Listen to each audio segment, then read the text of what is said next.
গল্পের নাম মনের মানুষ। শর্ট 20 পর্ব। কলমে সাজবাতি। হাউ ফানি ঋষভ, তুমি এই পার্টি ছেড়ে চলে যেতে চাইছো? Let's enjoy. তুমি কিন্তু কথা দিয়েছো পুজোর 4টে দিন আমার। সারার কথায় হালকা আসলো ঋষভ। একবার চারপাশটা দেখলো। অষ্টমীর সন্ধ্যের সময় এই মুহূর্তে এখানে ভেতরের আমেজ আলাদা। সারার নিজস্ব ফ্ল্যাটের মধ্যে এই মুহূর্তে উচ্চস্বরে গান বাজছে, সাথে সারার বন্ধুরা নাচানাচি করছে, সকলের হাতেই ড্রিঙ্কের গ্লাস। সারা ঋষভের দিকে তাকিয়ে আদুরে গলায় বলল, বেব প্লিজ, তুমি সবসময় এরকম ব্যস্ততা দেখাতে পারো না। এই কদিন তো তোমার ছুটি, তাই না? সারা ট্রাই টু আন্ডারস্ট্যান্ড। পার্টি থেকে ছুটি পেলেও এই সময় আমাদের অনেক কাজ থাকে। একটা দুর্গাপূজার ফাংশন অ্যাটেন্ড করতে হবে আমায়। প্লিজ যেতে দাও। হ্যাঁ তো যাও, তবে তার আগে জাস্ট একটু এনজয় তো করো, বলে সারা একটা ড্রিঙ্কের গ্লাস এগিয়ে দিল। ঋষভ নাকে হাত দিয়ে মুখ বিকৃত করে বলল, সারা তুমি ভালো করেই জানো আমি ড্রিঙ্ক করি না, তাই প্লিজ এটা নিয়ে কোনো জোর করো না। ও কাম অন ঋষভ, সবসময় এরকম করলে ভালো লাগে না কিন্তু। কেন জোর করছো সারা? আজকে দুর্গাপুজোর অষ্টমী, তুমি চাইলে আমরা অন্যভাবে সময় কাটাতে পারতাম।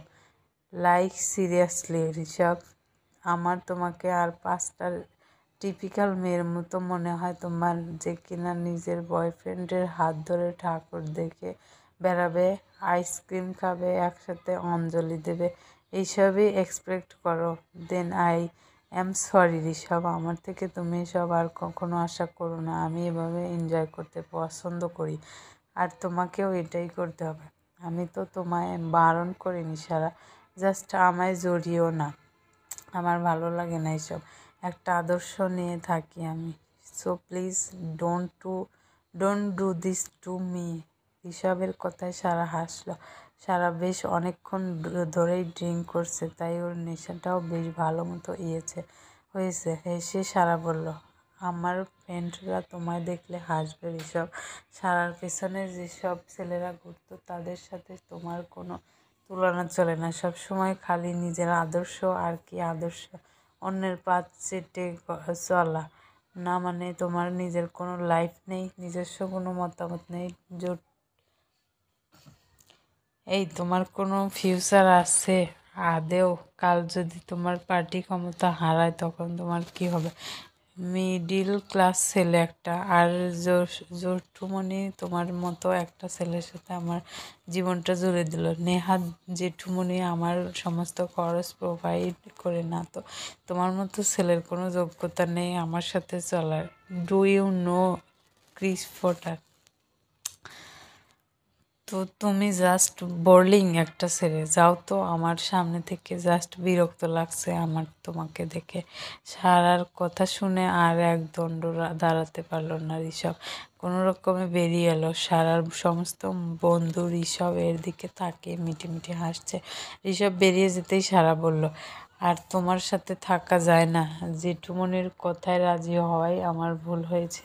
এবার তুমি দেখো ঋষভ, তোমার এই গুড বয় মার্কা ইমেজের আমি কি হাল করি। নিজের হাতে এই বিয়েটা ভাঙবে, জেঠুমনির সাথে পার্টি থেকে অবধি বের করে দেবে। প্রান্তিক, আহেলি, প্রান্তিকের মা, সুব্রত বাবু সকলেই দর্শকের চেয়ারে বসে। ওনাদের পুজোর মণ্ডপে ফাংশন আজ শৈরিক তো পারফরমেন্স করবে, এই সাথে প্রান্তিককে বলা হয়েছে আজ এখানে থাকতে। ওরা সকলেই সামনের সারিতে বসে। এমন সময় সলাঞ্চল উঠল স্টেজে। আজকের অনুষ্ঠানের প্রধান অতিথি হিসাবে সাংসদ ঋষভের নাম ঘোষণা করতেই চমকে উঠল আহেলি। স্টেজে উঠল ঋষভ। দুজন মেয়ে এসে ঋষভের হাতে ফুলের তোড়া আর গলায় উত্তরীয় পরিয়ে দিল। ঋষভ বরাবরের মতোই মাইক হাতে কিছুক্ষণ বক্তৃতা দেওয়ার পর নিজের আসনে বসল। প্রান্তিক ঋষভের নামের সাথে সাথে ওর ছবিও দেখছে, তাই চিনতে অসুবিধা হলো না। প্রান্তিক আহেলির দিকে তাকাতেই দেখলো আহেলি অবাক হয়ে একদৃষ্টি স্টেজের দিকে তাকিয়ে আছে। দর্শকের জায়গাটা অন্ধকার, তাই তেমন কিছু বোঝা যাচ্ছে না। প্রান্তিক আহেলির একটা হাত চেপে ধরতেই ওর দিকে ফিরল। আহেলি অবাক হয়ে তাকাতে প্রান্তিক নিচু গলায় বলল, যার নাম শুনলেই নাকি তোমার রাগ হয়, তাকে এত দেখার কি আছে? আমি এটাই দেখছিলাম যে সারার মতো গার্লফ্রেন্ড থাকার সত্ত্বেও ঋষভ বাবুর একদম এরকম দশা কেন? কীরকম দশা? তুমি তো একজন ডক্টর, তাহলে বুঝতে পারছো না?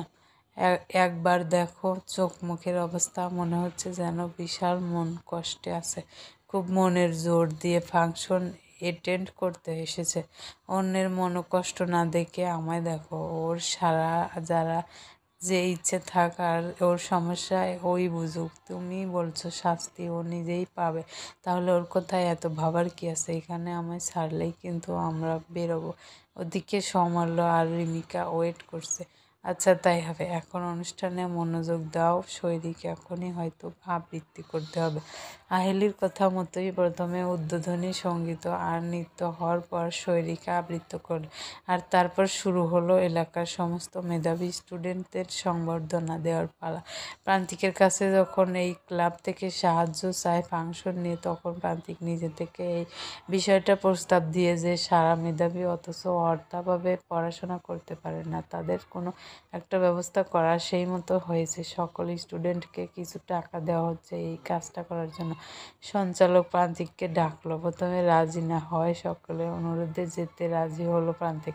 সব স্টুডেন্টের হাতে শংসাপত্র একটা করে খাম ধরিয়ে দিল। সকলেই খুশি। সঞ্চালক প্রান্তিককে কিছু বলতে বলবে প্রান্তিক বলল, আমি যখন এর পর মেডিকেল নিয়ে পড়তে শুরু করি, তখন দেখছিলাম মা কতটা কষ্টে টাকা জোগাড় করতো আমার জন্য। সবটা তো আর স্কলারশিপে পসিবল ছিল না। আমার এইসব ভাই বোনরা হয়তো ভবিষ্যতে অনেক ভালো জায়গায় পৌঁছাবে, অনেক দূর যাবে, কিন্তু তার সুযোগ হয় না সব সময়। বাড়ির পরিস্থিতি হয়তো ওদেরকে এগোতে দেয় না। তাই আমি সকলকে অনুরোধ করেছি ওদের পাশে থাকার জন্য, আর সকলে সাড়া দিয়েছে আমার ডাকে। আমি আপনাদেরকে বলবো, আপনারা এইভাবে কাউকে একটা সাহায্য করুন। আপনার অল্প সাহায্য আরেকজনকে এগিয়ে দিতে পারে। প্রান্তিকের কথায় সকলে হাততালি দিয়ে উঠল। আহেলি আর প্রান্তিকের মা দুজনেই আবেগপ্রবণ হয়ে পড়েছে। ঋষভ এক দৃষ্টিতে চেয়ে আছে প্রান্তিকের দিকে। এর আগে ছেলেটাকে দূর থেকে দেখেছে, তাই প্রথমটায় সমস্যা হচ্ছিল চিনতে, তারপর বুঝতে পেরেছে। এদিকে প্রধান অতিথির চেয়ারে বসেও নিজেকে কেমন একটা লাগছে। বারবার সারার কথাগুলো মনে পড়ে যাচ্ছে। প্রান্তিক স্টেজ থেকে নামার পর আবার নাচের অনুষ্ঠান শুরু হয়েছে। ঋষভ এদিক ওদিক তাকাতেই হঠাৎই এক জায়গায় ওর দৃষ্টি থামলো।